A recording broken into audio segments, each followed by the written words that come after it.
I'm really excited about my day today. I'm excited to be starting. I'm excited to be meeting some of you for the first time. There's many people I don't know, even though I recognize the names from having been here in Lake County for so many years. But I'm thrilled to be starting today. It's a very special day for me on a personal level, but I also know the hard work that everybody here has already been doing.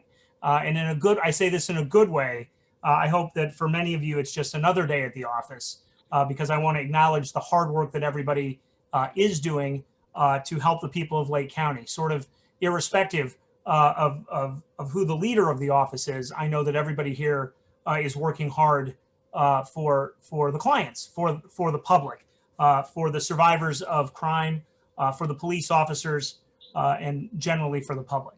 So I'll start out just by saying that. For any of you who don't know me, I know you know my name, of course, but I will say a couple of things. My family didn't get to come in today because of COVID, but I do live in Highwood with my wife, Stephanie, and my sons, Sam and Teddy. So if you see two little 6-year-old boys running around, then that's probably Sam and Teddy, though it could be other children. I'm getting a note here that we can't, that we're maxed out at 100. That's not great, because I think we have over 100 people. I don't know if Lonnie can hear me right now. Eric, I'm getting several text messages that people I can't can't get hear in. you, Lisa, but I can read your chat. All right, we'll see if we can get more people in. Okay, so anyway, I just want to thank everybody again. And as I said, I'm very excited to be starting today.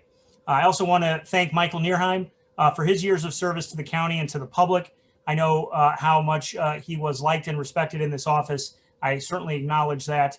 I know that he personally worked hard to reach out to every community, that he is a dedicated public servant, and I know he will continue to improve our legal community here in Lake County and in Illinois. I received a personal note from him today, and it was a very gracious note, and I just wanted to thank him for his service. As I acknowledged a little bit a moment ago, I want to thank every single person here for taking an oath with me today to serve the public and the higher calling that is spoken to each of us, that we need good and principled people enforcing our laws, using their judgment in the service of justice. Thank you for your years of hard work up to this point, your commitment to the Constitution that we all took today in our oath, and your belief in our justice system. I'm here because I know this office must demonstrate leadership in solving the problems that each of us see in our justice system, a justice system that we all love, but that we know is flawed. Third, I want to articulate the mission of the office as what the mission of the office must be and will be. We will fight every day to make Lake County safer without sacrificing our commitment to equality, transparency, or the rights of all individuals. We can be safe in our communities and fair in the courthouse at the same time. These goals are not in conflict. And if they do seem to collide, we must be smart enough and brave enough to try new ideas, to speak truth to power, and to always be honest with ourselves and our community about the challenges that we face. In the name of this mission, there will be some changes. We will proceed with compassion and transparency, but my first responsibility is to the people of Lake County and the completion of the mission, to aggressively reduce crime in the short term and in the long term, and to end once and for all the disparities that have plagued our courthouse for too long. By the middle of January, our team, led by Sharmila Manik and I, Sharmila is our new chief deputy, for anyone who doesn't know, we will establish a formal mission statement that will guide all of our work and all of our ethics. But a few principles I'd like to lay out right now. We must tackle violent crime by developing creative strategies with law enforcement and make sure that violent cases are given the investigative and personnel resources they require. The teams handling the most violent cases should not feel docket pressures that can distract them from our broader mission. This will lead to better results for our victims and our communities. We must be the voice of the victim in the courthouse and beyond. We serve the entire public, but to those whose lives have been disrupted or worse, destroyed by crime, this office must inform, no matter the cost, comfort as best we can, and seek justice without any regard or thought as to the victim's station in life. A case must be resolved upon its own merits and not upon the class or race of the victim. We will all work together on recognizing privilege in this regard. We will employ data and evidence-based practices to track crime to track crime trends and to improve our practices. We will educate the public as to where and when crime is happening, while also holding ourselves accountable to whether our programs are having their intended effects. This data-based approach will also let us measure our own subconscious biases. We must always be open with the people of Lake County and the courts. We must never oppose discovery requests for relevant material. We must never obstruct merely to obstruct. Our mission to do justice includes making sure that all evidence comes to light and that courts see the truth of each matter. We must be open and honest with the public, our partners in law enforcement, and ourselves about violations of the Constitution. Whether a constitutional violation is discovered by someone in traffic court or is memorialized by a circuit court judge in a written ruling, each of these instances must lead to introspection, analysis, and training. We must recommit ourselves, make sure that the wrongful convictions of the past are analyzed and that these awful mistakes never happen again. This office must stand against racism, against sexism, and against bias in all of its forms. We must do more than hope that our system is fair with respect to how we treat minorities. Each of us knows that it is not. It must be a daily quest to fight for equal treatment, even if that makes our work harder. We will have an office with clear policies and clear expectations.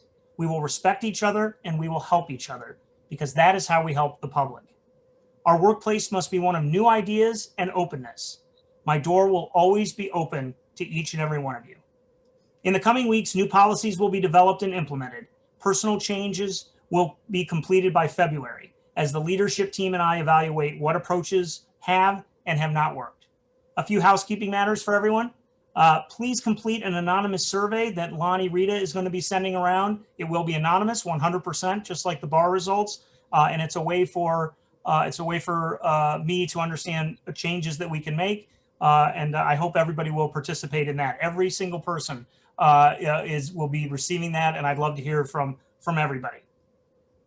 We'd also like each assistant to send them to Sharmila a list of their cases that involve somebody who has passed away, whether it's a PCP or an active case. We need that list. It's okay if we get duplicates. If Eric Collada, for example, sends in his list and it has 3 names, and Danielle Pascucci has separate, if there's overlap, that's fine. But we need to get that list running. The current case management system doesn't seem to let us be able to do that. We have to have an up-to-date list. Lonnie has told me that there will be several technology changes in the coming weeks. We have to engage in this process. This is important because technology saves time, and we have to acknowledge the limited resources that we have when it comes to time, when it comes to personnel, and when it comes to money. And so anything that we can do that saves any of those 3 things must be something that we employ. And so I'm not a particular tech geek, but I recognize the help that it can bring in efficiently prosecuting cases and protecting the public. I look forward to talking with each and every one of you in the coming days and weeks. As I said, my office will always be open. Please just come by. And I want to hear new ideas. I want to hear old ideas. And I want to think of things that I haven't thought of and that you haven't thought of. I think we can have a great creative workplace here that focuses on new ideas to protect the public and to make our courts more fair. I look forward to working together to achieve the mission that brings us all here today, which is making our community safer and our court system more fair. Thank you very much. Sharmila and I had a great day meeting everybody, meeting new people. We didn't meet everybody, but we continue to want to talk to everybody about changes that need to be made in the office. And there'll be additional emails and directives that come through in the coming weeks. So thank you very much. Call me, email me, come and see me, text me. I really appreciate everybody. And I look forward to working together with everyone. Thank you very much.